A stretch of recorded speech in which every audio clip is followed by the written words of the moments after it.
Welcome back to another video. My name is Derek, and as promised, I'm going to be showing you today how to replace the power button flex on an iPhone.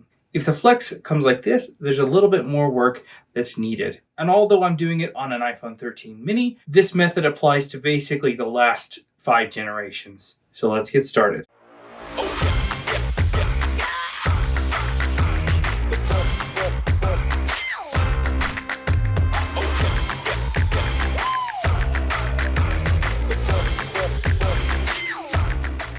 So we're picking up where we left off yesterday. First thing that I need to do is remove the ear speaker so that we can get access to the mute button. So we'll take off the standoff screw. It's holding that down. And then the speaker will just pull up and out. And then we can take out the front-facing camera assembly. And now, as long as we're careful, we can gently move these flexes out of the way so that we can access all those screws. There are 4 screws that we need to take out, and we'll keep them in order. The bracket kind of overlaps in sections, allowing for 3 different buttons to be held down by 4 screws. Now comes the last screw. I'm going to take some isopropyl alcohol and we'll basically allow that flex to unstick, and then we'll get under the flex and gently lift it, and then we can pull out the mute button and the volume buttons. And we've already, from the last video, we have the power button disconnected. I'm just going to take a marker real quick, and we're going to mark up this edge along with where it cuts out. And then I'm going to come back to this corner and mark that as well. This will just help with alignment. And now I'm going to carefully get under the sticker here and slowly peel it up. And I'm just going to gently work it around till I can start to see the coil. There's going to be 2 different coils. There's a small one that goes around the perimeter, and then the bigger one in the middle. You can start to see the first one. We need to make sure it lifts. So we'll get gently under it. Having a very thin, flexible tool helps in this process. That way I can get under it and I can slowly lift the whole unit.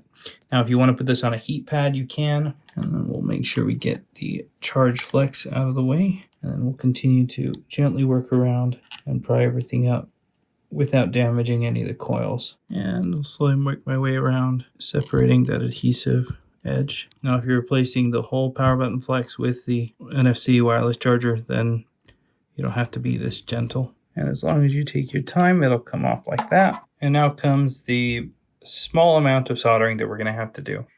Basically, there are 4 joints, 3 here, 1 there. If you take a look at the new flex, you can clearly see we've got the 3 there and the 1 there. But let's go into the microscope and desolder and solder the new one on. Now, practically any soldering iron will work for this at really any temperature that will melt the solder. We'll add a little bit of flux, get a pair of tweezers, just going to get under the edge of the coil there. There's a little clear adhesive that protects it, but that's easy to kind of scrape away. And just like that, that is free. And then we'll move up to the other 3. And you can see how these ones also have that kind of clear coating. You can see kind of how easy it is to peel it away. Or you can simply melt it with the iron tip. So we'll just grab the wire, pull it up like that. We'll scrape away the clear coat on the second one. Add a bit of flux.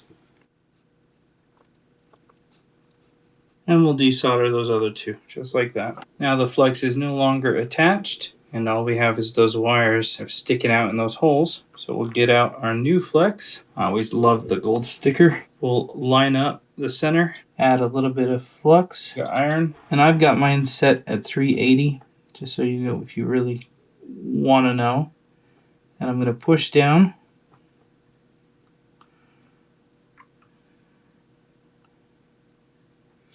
And just like that, it's soldered. We'll move up to the other 3, add a little bit of flux, and we'll push down and solder all of the wires.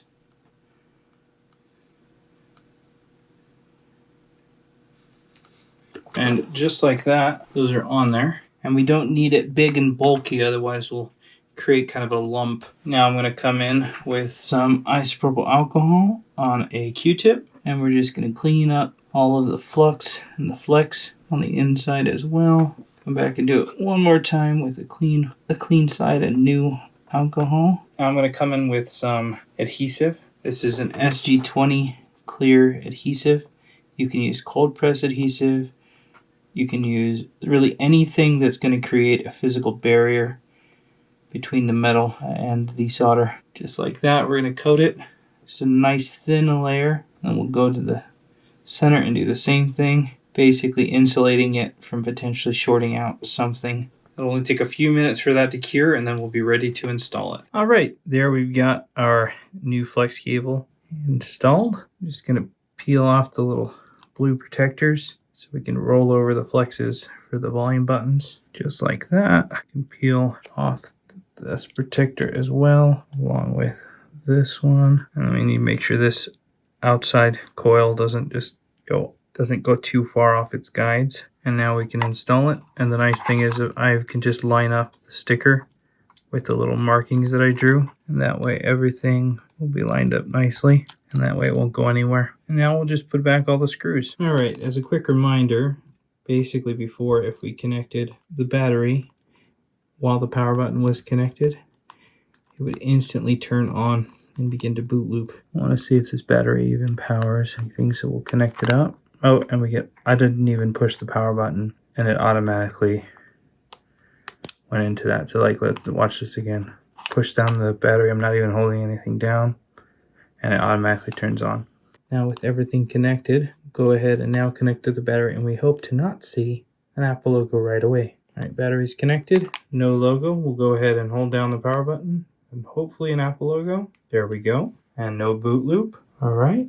Touch is good. Mute button works. Volume up and down are good. And the buttons are working. This phone is good to close up. And that's how to replace the power volume button flex only on an iPhone. Like I said at the beginning of the video, this works for all models. If you have any questions, leave them in the comments below. If there's something that you'd like to see in a future video, let me know as well. Thanks a ton for watching. We'll see you in the next video.